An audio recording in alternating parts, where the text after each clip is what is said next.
Son dernier album, Le Royaume des Capoquiers, nous emmène dans une réserve naturelle africaine, au Ghana, le parc de Molé, une sorte de documentaire dessiné qu'il a fignolé depuis sa tanière au cœur de la forêt de la Double. Il y a des éléphants qui viennent ravager les cultures, mais il y a aussi des singes et des babouins qui aussi font la même chose, qui déterrent les patates douces et tout ça.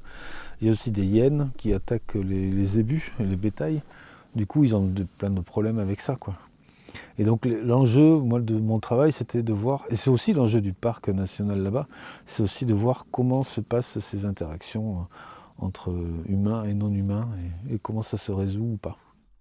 Troups a la passion du voyage. Ses crayons l'ont amené presque partout, du Pacifique au Grand Nord canadien, du Laos au Liban.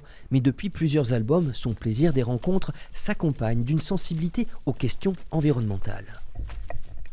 Tu vois, les pins, là, ils sont tous foutus, quoi. Ils sont morts, là, ça y est, quoi. C'est depuis la grêle, là, depuis 2 ans. Le fait d'habiter à la campagne, on se rend compte vraiment concrètement des changements climatiques, hein.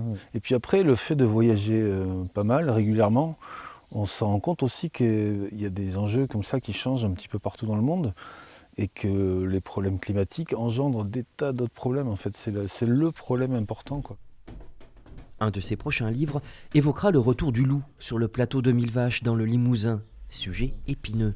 En voici des croquis de travail nés de multiples entretiens avec partisans et opposants au loup.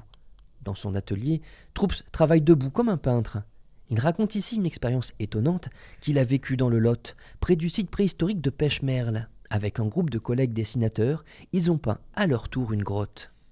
On a utilisé le même support que les hommes préhistoriques, c'est-à-dire la roche, et puis les mêmes outils, plus ou moins. En tout cas, on a travaillé avec des pigments naturels, parce qu'il y avait des chauves-souris dans la grotte, du coup, on ne pouvait pas non plus trop les déranger. Avec 2 livres à paraître l'automne prochain, l'été de Troups sera très studieux et solitaire dans son atelier, avant un nouveau voyage à la fin de l'année vers le Japon.